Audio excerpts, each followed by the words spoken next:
look, everybody else can relapse and they're okay. They're going to be accepted, but I'm different. Right. I'm going to go and they're going to kick me out of this club that I want to be a part of. Like Mm-hmm. that was how, that's what I was thinking in my mind.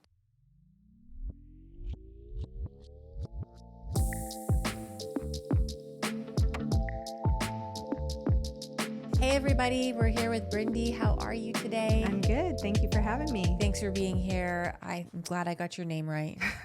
I'm sure everybody does it. I right? get a lot of different names. Yeah. Bryndee, Cindy. Yeah, I'm sure there's Yeah. a lot. Yeah. Anyways, thanks for being here. We're approaching Christmas, so I'm glad you had the time to come and chat with us. I love that you're a mom in recovery like me, and so many people out there, whether you're a mom in recovery with, with your kids or a dad, there's just so much to like relate to with each other. And I feel like there's so much healing in that space, with just like us talking before we even started just now, like Right. going like, oh, she's been through the same thing and she gets it. And it's so hard with children. I was in my addiction until my son I got sober when he was like 7 or 8. So he has some of those memories, not a lot. Right. I mean, I could count them on both hands, but times where he, went through stuff with me. How old are your kids? They're 11 and 13. Okay. And boys, right? 2 boys. Yeah. Wow. Yeah. So how long have you been sober for? 6 years. Okay. So they went through some of it with you as well. They did. They don't really remember. Okay, good. So, Yeah. Very fortunate. A few times they've had a memory of some sort. They were like, why were we at that house that one time? And, Yeah. that's always kind of a bolt to the heart. But for the most part, I'm really fortunate that they were as young as they were when I got sober. Yeah. And what was your drug of choice? Oh, that's so funny that you asked me that. I remember being asked that when I first went into treatment, and I Yeah. was like, I didn't know I was supposed to choose one. So Good. Yeah. Yeah. Good answer. So I mean, I started really young. Started with meth, alcohol. So you started with meth. Yes, And how old were you? 13. When I Okay, first so started doing let's back up a little, because that's very interesting to me. Because usually, like, it's I had something to drink, or Oh, I I mean, smoked there was weed, but alcohol, but as far as like a hard drug, it drug. was meth. Yeah. So, like, how was your childhood? How did this lead up to that? Well, to be starting meth at 13, it probably wasn't very good. Yeah. I was under a lot of pressure at home to be, perfect. And I had an older sister that, was physically perfect. And, I struggled with that. I was compared to her a lot. My mom was very big on the image of our family and the Okay. perfection that she expected. And I didn't fit into that. And really struggled because I wanted to be okay with who I was, but I wasn't. Yeah. And, I struggled with eating disorders, and then Okay. discovered meth, which that was like a miracle drug for me. So Yeah. Were you not really able to talk about your feelings at home? Was it one of those like the Christmas card is perfect, but behind closed doors? Or Absolutely. Yeah. Yeah, no, the image was always perfect. I mean, it was, our hair had to be done a certain way. The clothes had to be a certain way. If you saw the outside of the house, it was perfect. But don't open any closet doors, because they're gonna just fall. Everything's just gonna just collapse out of there. And I always felt like I didn't fit in with the family. I had amazing grandparents that really raised me, and they allowed me to be myself. But in my home, it was, whoever you are, don't let people see that. Be this. You know? Yeah. And was your mom and dad there when you were growing up, or? Yeah, both my parents got divorced when I was 17. Okay. But my dad he didn't want to be around very much. It was just a weird family dynamic. I mean, Yeah. it was just an uncomfortable place to be. You couldn't show emotion. It was, there was never a, let's talk about it. How does that make you feel? There was, at 9 years old, there was a situation that happened with an elderly male neighbor that I wasn't allowed to talk about. Oh, I'm so sorry. So all of that fed into that. And I remember the first time that I tried meth, it was... How did it happen? It was, I mean, we went to, we had DARE in Okay. school. Yeah. Where the other kids are like, oh, that sounds terrible. I'm like, oh, where can I find this stuff? It all Yeah. sounded, they're like, oh, you have this false euphoric feeling. And I'm like, I don't care if it's false. I'll take it. Yeah. Anything to get me out of this. Yeah. And so, like I said, I had an older sibling. I had friends with older siblings. Okay. They got a hold of it and introduced it to me. I think I was an alcoholic from birth. I think too. I always had the tendency of the lying, stealing, cheating, and avoiding reality. I kind of always had it. So when it was introduced, I was like, game on. What else is out there? Alcohol started really young. My mom was a partier. Okay.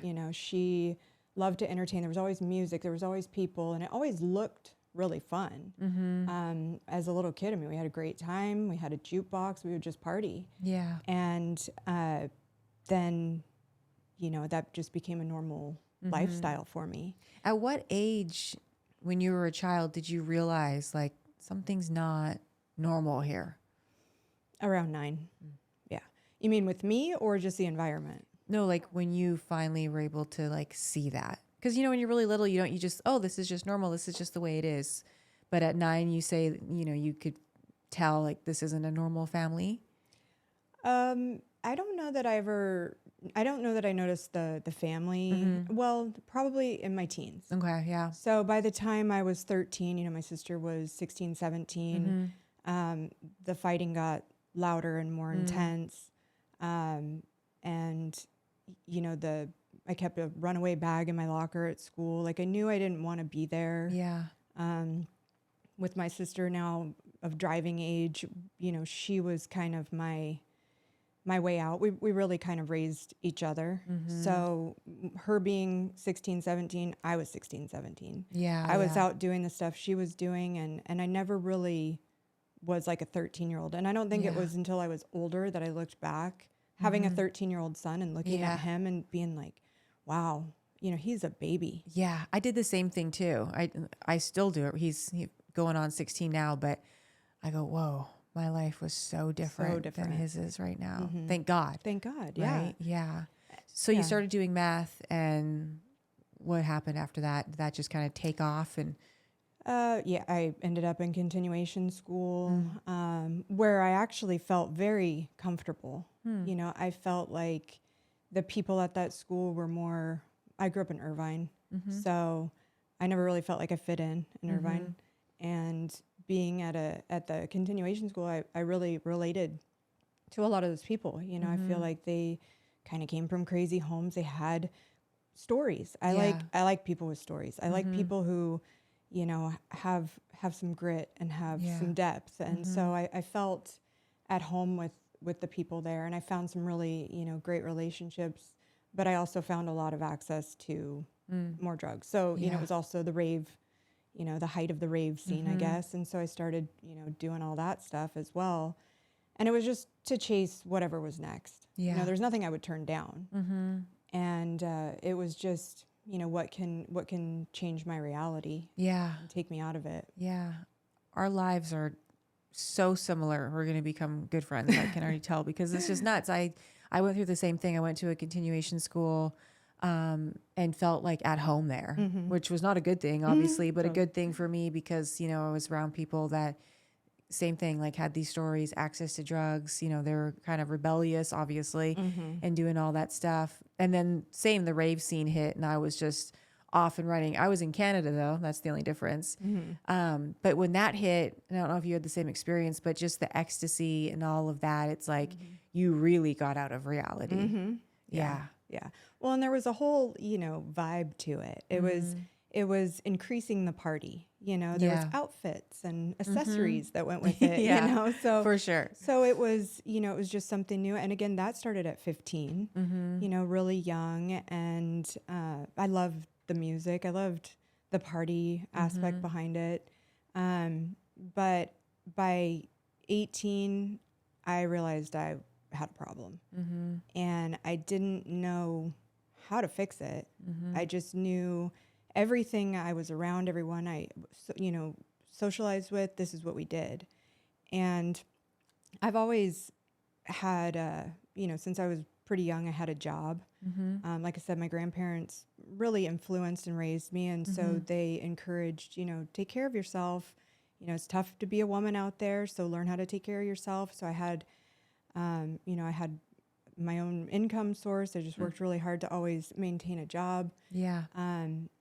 And so I realized, I was smoking meth in the bathroom at work. And so it was like I was trying to still have this double life. Yeah. From, early on. And I started dating someone. I was 19. He was 30. And I did a geographic with him and moved to Yosemite to get out of Orange County and kind of. That's a change. Yeah. Well, he was headed out there and I was like, I'm coming. So. And did you graduate high school and everything? I did. Okay. I was one of I think, it was, like I said, it was a continuation. So I think there was 5 of us. Yeah. So, and that was something I came to realize, I wasn't doing great and just kind of jumped in, started taking night classes, taking college classes, whatever it took to make sure I graduated on time. So yeah, after I graduated, I ended up moving to Yosemite with the idea that this is going to save me. Yeah. So I'm going to move. I forgot that I would be there when I got there, Yeah, that's such a good point. Wherever you go, there you are. There I was. Yeah. It takes a long time to learn that, though. I think I still struggle with that a little bit at times. Yeah. I even in sobriety, I get in my own way. So the meth stopped, but the drinking increased while I was there. And was he drinking and stuff too? He was, yeah. I mean, that's what we did. We partied, but the hard drugs were gone. So that was good. And so in my mind, I'm thinking, oh, I beat this thing. I'm good. Yeah. And, came back down to Orange County. Things obviously didn't work out with my 30-year-old boyfriend. Yeah. And came back down to Orange County and, jumped right back into it. I was on my, found a roommate and we just partied. So then it was, cocaine on the weekends and still held down a good job, still, got promotions, still, made it look good because that's what I was trained to do. Yeah. And, never really showed what was going on behind the scenes. And, lived that way for a long time where it was, a lot of alcohol and then the occasional, hard drug, but it was recreational. So it's, it's not so bad. Rationalizing. Right? Totally. Yeah. Yeah. So, that got me into, my 20s. Ended up getting married. Again, that's, nothing's wrong, normal life. Yeah. Got a nice house, had the truck that I wanted. I mean, I had, from the outside, everything looked great. And did you carry those secrets into your marriage? He knew that I had a background. He did too. But we drank we partied. Okay. The party continued. And, I do know that he maybe wanted to not party as much, but I'm like, well, okay, well, I'm going to still party, and so it was, I got pregnant in my, at 27. I got pregnant at 27 too. So crazy. So weird. So crazy. But I remember thinking, okay, this is it. I'm going to be sober for 9 months. After this, I'll never want to drink again. I just needed this break. Right. And I've heard so many women say that same thing. Oh yeah. I did too. Yeah. They thought that all they needed was some time off. Right. When I was in the hospital right after delivery, the worst part was over pain wise. And they gave me a little cup of something. And I wasn't even questioning anything. Took it. A few minutes later, stood up to check on my baby, and it ran through my blood. And they had given me Vicodin or something, and I was like, yeah, I want to live on this. I was the same way. I was taking pills, but obviously I got sober when I was pregnant, and I'll never forget like that leading up to, because I was induced, so I knew when I was going to go into the hospital, and in my head I'm like, I'm going to go there, and I'm going to get an epidural, and the first thing I'm going to do is be asking them, like, when can I get that, like, magical cocktail that they give you that has whatever in it to, like, calm you down and help with pain. And then as soon as after I had them, it was, like, Percocets, like, right away. And that wasn't my main thing, Percocets, but in the hospital it was like, oh, yes. And I was just back to taking those. Oh, it hurts so bad, every 4 hours. And then left and back taking pills all the time again. Like, it was crazy. So I didn't have, I mean, I had been prescribed it before, but, you know, interestingly enough, it never did what it did to me in the hospital that day. Interesting. Yeah. And, you know, I remember looking back after this took me on this horrible road for many, many years after that. But, you know, I went in there to have a baby and I left an opiate addict. Wow. And, I mean, even right away, I had manipulated different doctors to give me prescriptions. And, you know, I mean, I think I left with enough prescriptions for 300 pills. And then, I mean, it just was this really dark road. And I thought that from my past, I had beat the bad stuff. Yeah. I thought I was going to be a great mom. You know, I thought that I was going to be different than what I had. And it didn't start out that way. And it was just, you know, back to the double life, you know, hiding it from my husband. My husband was in a band. And so my life was very lonely. You know, I ended up having a second kid. Now I'm at home with 2 babies. And as long as I had pills and alcohol, I was go ahead and go, you know, and I was, it was a miserable life. You know, I had these 2 beautiful babies that were everything. They were, you know, at least my reason for still waking up in the morning at that time. But I also, you know, had this progressively growing opioid addiction. Yeah. And that is ugly addiction. Mine was, my whole thing was either Norcos and Oxys mixed with Adderall and Xanax. Like that was my get down for like 15 years. So I totally get it. Yeah. And you're just in such a fog. Like I'll look back from when my son was little and like there's so many times I don't remember, like just like complete blackouts. But yeah, you could manage and get through, you know, even though we weren't managing and it wasn't realistic and wasn't maintainable, but at least we thought it was in the moment. Like, what were those conversations like that you would have with yourself in those moments when you're at home by yourself with the kids? Oh, they were dark. They were really dark and depressing. And, you know, I was back to just deep self-loathing, which I don't think I ever really got over the self-hatred until I got sober. And I just, you know, slowly stopped caring about life. But, you know, in the beginning, it was, I was in meetings, you know, I was with investors. I was in big meetings, just popping pills. Yeah. Thinking, how can this be, you know, again, the rationalizing. Yeah. And, you know, oh, I'm just taking one at lunch, you know, oh, my head, you know, whatever you know, whatever lies I was feeding myself to say it was okay, you know, until you start crushing them and start, it's like, this is no longer normal. Yeah. It's a progressive disease. Yeah. Yeah. So, and, you know, and then they changed the laws about giving out the prescriptions.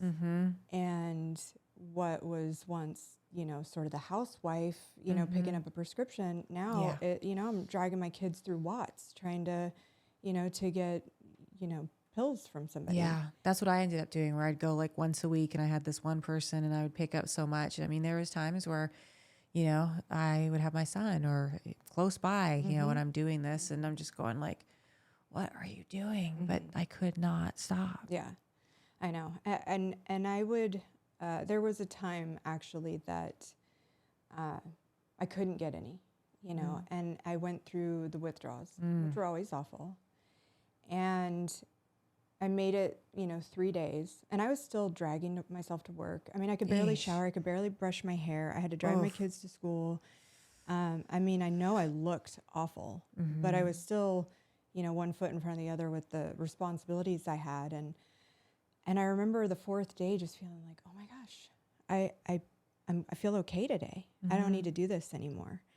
And, you know, thought, okay, I beat this thing again. Well, you know, with any kind of addiction, all it took was one depressing day, one thing, you know, sometimes it was hey, I just got some pills. Are you looking for any? And it's like, that was enough.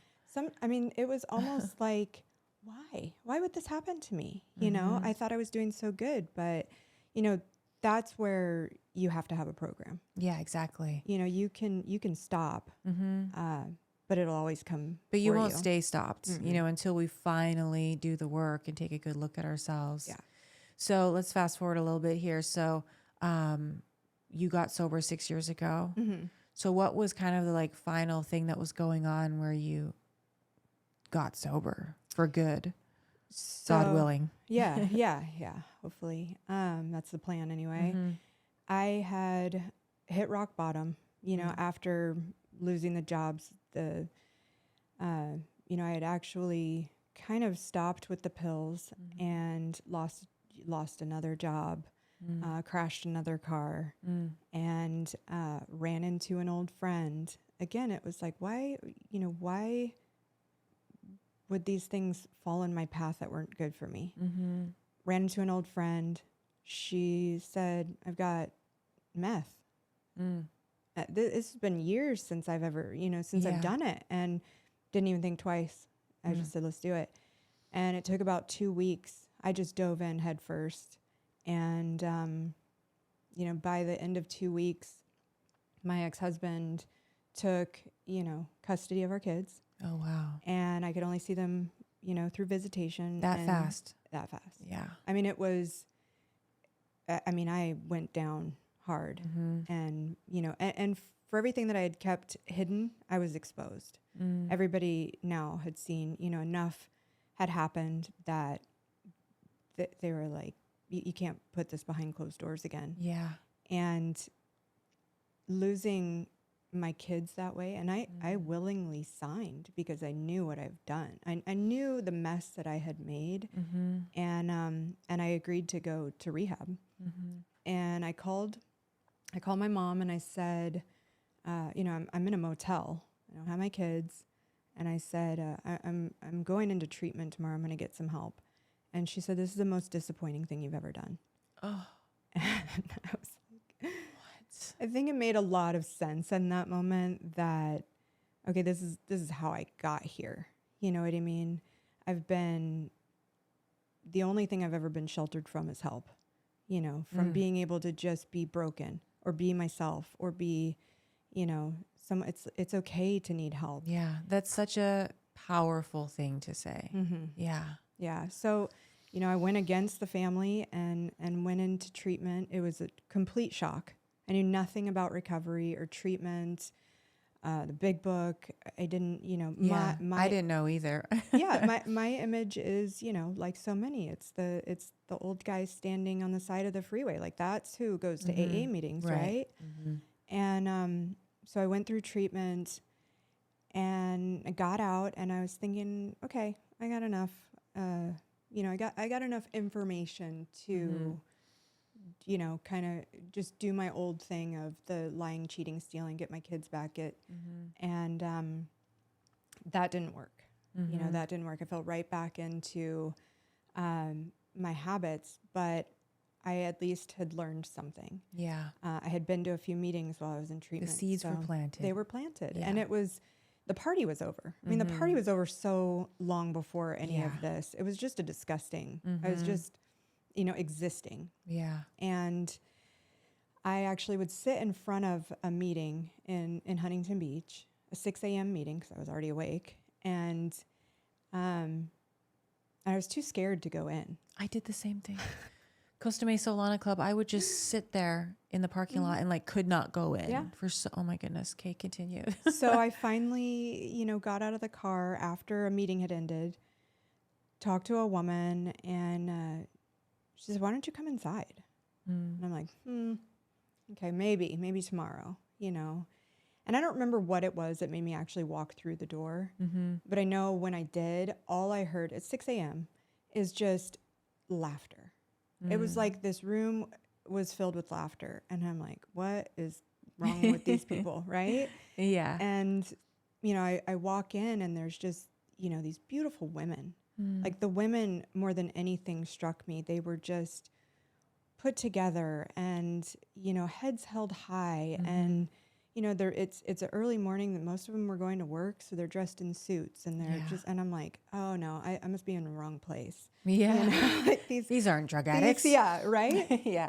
And then I sat down and I listened to them and I was like, oh my gosh, like these are my people. Yeah. And, I couldn't share fast enough. I was just like, I'm broken. Can I stay? Yeah. And they were like, yeah, we want you here. And, yeah. They wanted my phone number. They wanted to, they would just text, I'm thinking about you and just checking on you. And I remember my first day, and I know I looked rough. I mean, I crawled in there, and this one girl was sitting next to me, and she just kind of handed me her phone number. And I couldn't tell you what her face was that day, but today she's one of my best friends. I love that. And I ended up calling her and was like, I don't even know why I'm calling you. I just don't really know what to do. Yeah. And I said, I have a car, but I don't know that I have the strength to get myself to this meeting. Would you mind picking me up? Yeah. And she picked me up every morning for 2 months. Wow. And, you know, I share that at every birthday. And, you know, she and I, like I said, we're great friends. Our kids are friends. You know, there have been times that we've just been there for each other. And like I said, I share it every birthday. She goes, I don't know why Bryndee keeps sharing that story. Like, to me, it was no big deal. Yeah. And I'm like, you have No idea. Yeah. It was a huge deal. It was a huge deal. And something I'll never forget, that was the person giving me CPR when I was dying, you know, and I'll never forget that. And that just shows like the fellowship, right? And being there for each other and just never knowing like what kind of impact we can have on someone else's life. Totally. Yeah. Like I remember somebody when I very first got sober said, don't die while you're still alive. Right. And I was like, what the heck does that mean? And then I really started doing the work. I'm like, wow, that's so true. You know, because we can like live this facade and have all these secrets and do all these things, but really we're just dying on the inside until we do that work. And just having people that we feel connected to, that the relatability part of it, I mean, that alone is just so healing. Yeah, absolutely. So relapse is a part of my story. Yeah. After, 54 days, started my third step. And that's kind of like what you're talking about. I was on a pink cloud. I was doing great in the beginning. And then the fourth step came around and I was like, you mean you want me to go back into all of this? Yeah. You want me to relive this stuff? And I was so good at like hiding my addiction. I was still going to meetings. Nobody knew. Nobody knew. And it was almost like driving me crazy. Like, do I really have to come out and tell you guys? Yeah. And somebody bust me. Somebody bust me. I wanted somebody to bust me, really. Yeah. And nobody was. And so finally I came clean. And, one of the girlfriends that I had said, you need to come to a meeting and you need to share this. And I'm like, look, everybody else can relapse and they're okay. They're going to be accepted, but I'm different. Right. I'm going to go and they're going to kick me out of this club that I want to be a part of. Like that was how, that's what I was thinking in my mind, that I'm not good enough. Like if I'm not perfect, I'm not going to be loved. So if I go in and share this, and I really was scared. I said, I think you guys are going to have to lock me in a closet. Like, I don't think I can stop this time. And the moment I raised my hand and shared what was going on, took that chip again, it was like I physically felt it lift off of me. And I've been sober since that day. That's amazing. So, I hear people beat themselves up for relapsing or, and it's like, I needed that relapse to, hold on to and hopefully keep me from ever relapsing again. Yeah. I mean, it's part of most people's story. And yeah, we talk about it a lot here on the podcast. We just need to get rid of that shame that's surrounded with that, where people think, oh, if they relapse, they're, never going to get it, or just all the stigmas that are out there. And it's like, most of us relapse, you didn't use drugs and drink for however long it was, decades for some people, and then just think you're just going to stop all of a sudden. I mean, yeah, it happens, but usually there's struggles in there. There's a lot of work that needs to be done. Yeah, absolutely. So what did that work look like for you when you really dove in and stuck with it? Oh, I went head first at that point. So I called my sponsor and told her that I had relapsed. And she had known me well enough at that point to kind of know what to say. And I'm a really prideful person, which is probably, what's gotten me into a lot of trouble. Yeah. And she said, well, this program's not for wusses. And I was like, excuse me? Yeah. And it wasn't until about 6 months sober that I realized what she had done is she challenged me and I stayed sober based on, I'll show her, and I'm like, oh, okay. Yeah. Well, that worked. Yeah. Yeah. So, but at that point I was willing to do whatever she told me to do without question. And I met with her, once a week, every week for probably, a solid 4 years. And we went through the steps in a year. She would kind of, I said, you tell me when I'm ready for the next one. You tell me if I've done this, properly. And it was a thorough job. Yeah. There was a lot of pain, Oh yeah. a lot of growth. But probably the best experience I've ever had in my life. Yeah. So when you were having those struggles, let's say in the first couple of years in early sobriety, because it's not all rainbows and butterflies, like what would be your go-to thing that you would do?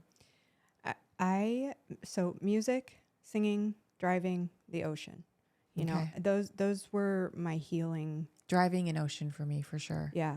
And I've heard you talk about that too. So lived in Huntington Beach.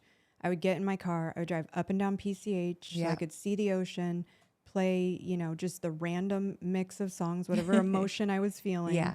And, sing and probably cry a lot until I felt okay, and then I'd, go back to life. Yeah. But that, and then just the fellowship, some of the women from the very beginning are still in my life. I have, I'm so blessed. I have like 7 women that, I just trust and they trust me. And like we've been through so much together in our recovery. Yeah. And that's like priceless to me. Yeah. And so with your children, your boys, so what did that look like, having them back and earning that trust and just all the things that go along with that, with being a mom in recovery? So, and we talked about this a little bit, but there was, definitely some guilt in the beginning. But they're my world. So it wasn't difficult to make my life all about them. Yeah. I did 6 a.m. meetings. So I'd come home on a Saturday, 7 a.m. we'd go down to the beach, let them just jump in, with their pajamas still on and just be, kids. They were definitely a little traumatized in the beginning. If I was stern with them, they would kind of fall on the floor. Like they had this sort of like scared reaction. And I was like, oh, dang, I did that. Yeah. But I was sober enough to see it. And so I would correct it. I'd sit with them. I'd say, how you feeling? The things that we talked about that we weren't, we weren't allowed to have emotions. I'm going to let these kids have emotions and let them know they're okay for it. And, today I have an incredible relationship, but I see their lives and, what, who they are today. And it's like, that's so amazing. I would have missed all this. Towards the end, I remember going into their rooms and I would kiss them goodbye when they were sleeping because I just knew that the amount of drugs in my system mixed with the alcohol, there was a good chance I wasn't going to wake up.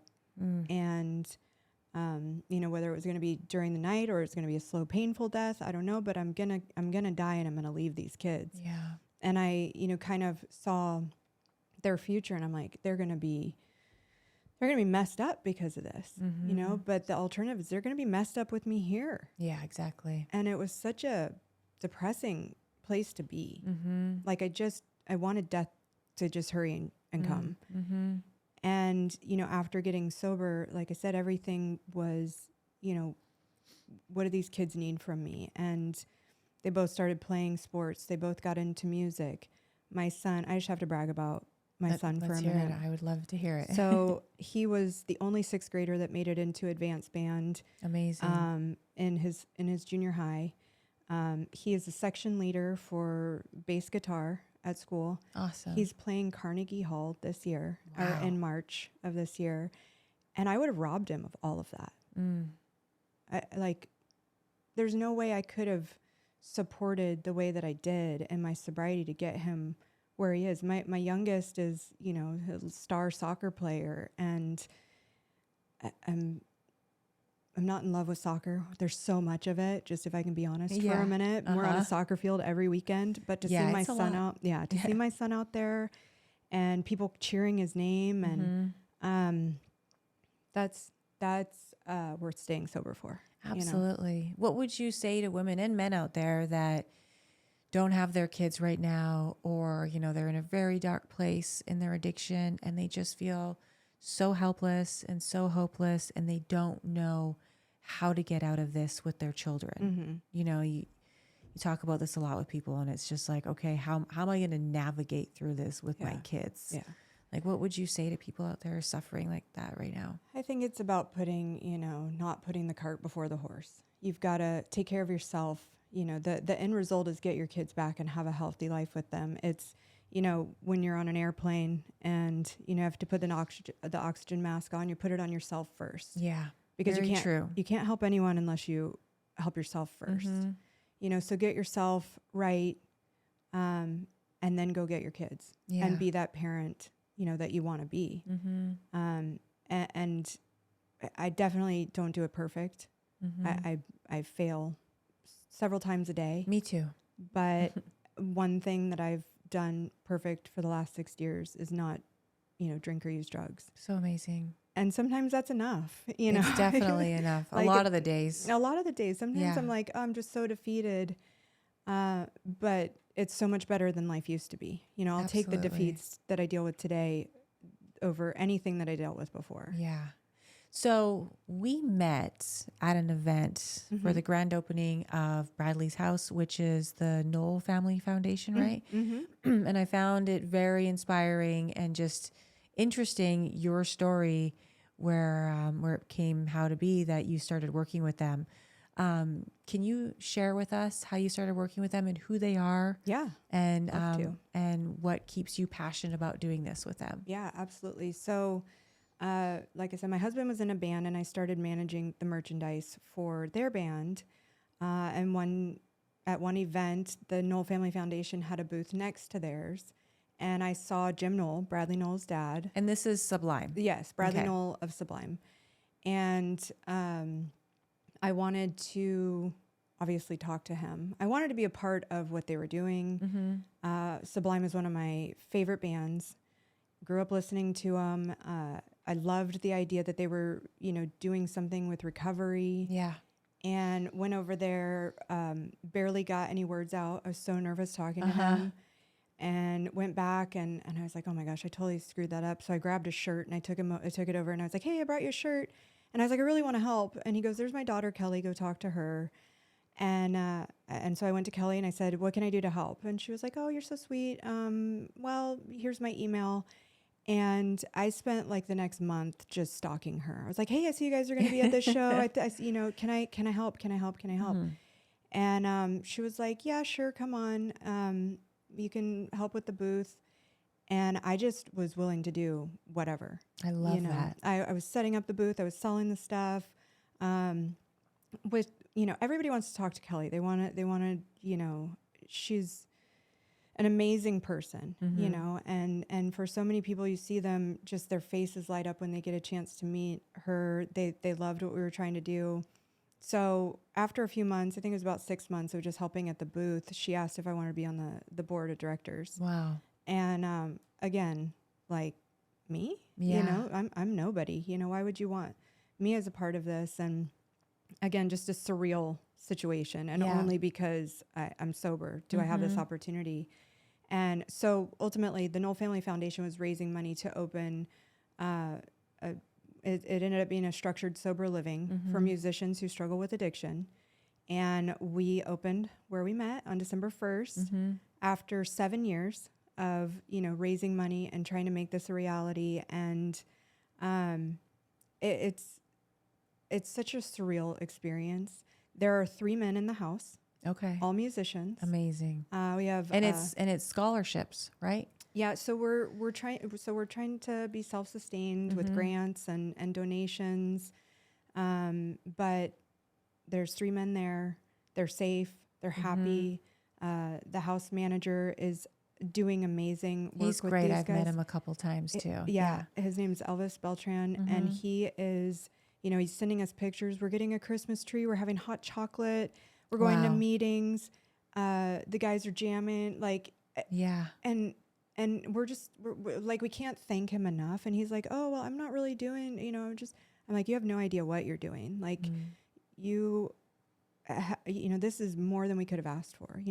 We had this idea, all based on, wanting to help people and to avoid people going through, what the Knoll family and so many other people have gone through with overdose related deaths, or just, having to watch a family member go through addiction. So it's a really cool experience. I just love how it all came to be. It's just a prime example of what you can do with your life if you're willing to get uncomfortable, right? Stay consistent and lead with your heart.